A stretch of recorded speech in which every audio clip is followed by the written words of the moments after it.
હું અહીંયા કિસ્મતનગર ward number 9 માં રહું છું। અમે આજ 35 કે 30 વર્ષથી અહીંયા રહી છીએ। હાલની તકે અમારે રોડ અહીંયા 35 વર્ષની અંદર 2 વાર થયા છે। અહીંયા હાલની તકે અમે ઊભા છીએ ત્યાં આગળ ચોમાસામાં કે 2-3 દી અહીંયા હાલવાની ઓલું રહેતું નથી કે એટલી ગંદકી હોય છે અને કચરાનો એટલું હોય છે આમ કે। અને બીજા નંબરમાં કે કોઈ લોકો અહીંયા પ્રચાર કરવા આવે કે કોઈ બીજા નેતાનું કે જે કંઈ હોય છે એ લોકો અમારા એરિયામાં તો આવતા જ નથી।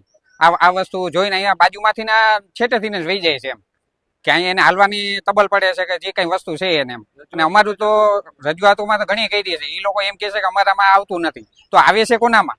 વેરો તો અમારા આખા અહીંયા 110 મકાન કે 120 મકાન છે, બધા પાસેથી વેરો લે છે, તો એ વસ્તુ આવે છે કોનામાં? તો એ વસ્તુ એ લોકોમાં આવતો નથી, કોર્પોરેશનમાં આવતો નથી, તો વેરો અમારી પાસે શેનો લે છે એ લોકો?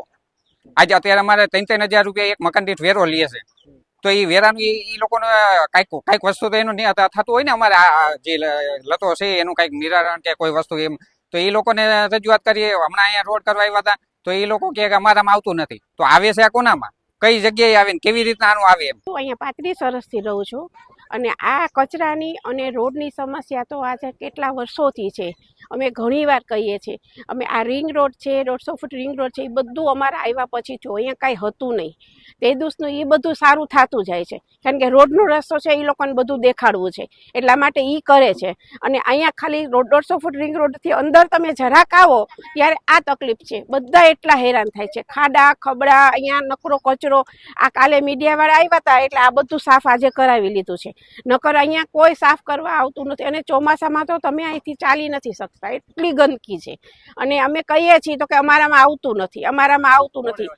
આપણે અહીંયાના કોર્પોરેટર છે એને મેં ફોન કર્યો તો અહીંયા રોડ બનવા આવ્યા તો બનતા હતા ત્યારે જ મેં ફોન કર્યો કે ભાઈ અમે આવી રીતના અહીંયા ઠેઠ સુધી રોડ બને છે તો અમારે થોડોક બની દો।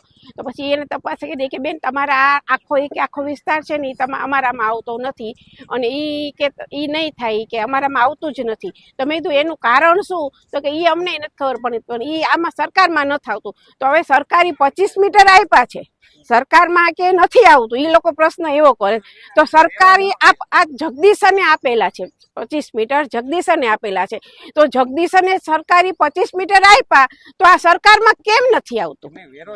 એનું કારણ શું? અને વેરો અમારે સૌથી પહેલા અમારો વેરો આવે છે, ગેસની લાઈન આવી ગઈ છે, ગેસના પેલા બાટલા આવતા, લાઈન આવી છે, રોડ થાય છે, રસ્તા, ઈ બહુ અમે બધાયના આખા સોસાયટી મોટી સોસાયટીમાં 2-3 વાર રોડ થાય ને ત્યારે અમે કહીએ ને ત્યારે અમારો રોડ થાય એકદમ સાવ ખરાબ રોડ। 35 વર્ષની અંદર 2 વાર રોડ થયો છે, એ બધાનું થાય ને ત્યારે અમે કહીએ કે ભાઈ હવે રોડનું અમને કાંઈક કરી દો, અમને કરી દો, કે સોસાયટીમાં તો બધું થાય જ, કારણ કે આ સોસાયટી વાળા છે, અહીંયા થાય, અમે કહીએ તો ન થાય। પછી આટલા 35 વર્ષની અંદર 2 વાર રોડ થયો છે, અને હમણાં વાળવા વાળા નથી આવતા, વાળવાવાળાની ફરિયાદ કરે છે, વાળવાવાળાની બાઈ એક આવે છે એની તકલીફ એટલી છે, વાળતી જ નથી, કહીએ છીએ તો વાળતી નથી, ઉપરથી વાળ એમ કહીએ ને કે ભાઈ તમે ધૂળ છે તમે લઈ લો, મારામાં નથી આવતું।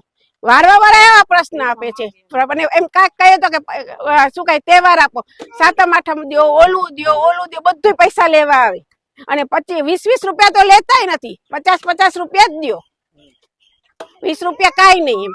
અને આ અમારે આ છે ને તકલીફ છે અમારા ઘર, મારા લતામાં 35 વર્ષથી, હું પોતે જૂની લઉં છું, અમે અમુક ઘર હતા તો તે દિવસની આ પ્રશ્ન છે, મહેરબાની કરીને સોલ્વ કરે તો સારું છે, નકર અમે તો રહેવાના જ છીએ। અમે કઈ અમારી એટલી બધી કેપેસિટી છે નહીં કે અમે મોટા બીજા સોસાયટીમાં જઈને અમે રહેશું, અમારી એટલા પૈસાવાળા અમે કઈ છીએ નહીં, તો સોસાયટીમાં અમે કેમ રહેશું? અમારે તો 25 મીટરમાં રહેવું જ પડશે, અમે ક્યાં જાશું ભાઈ? અને આ અમારા બચ્ચા છે, અમે લઈને અહીંયાથી જવું જ પડશે, સાજા થાય, માંદા થાય।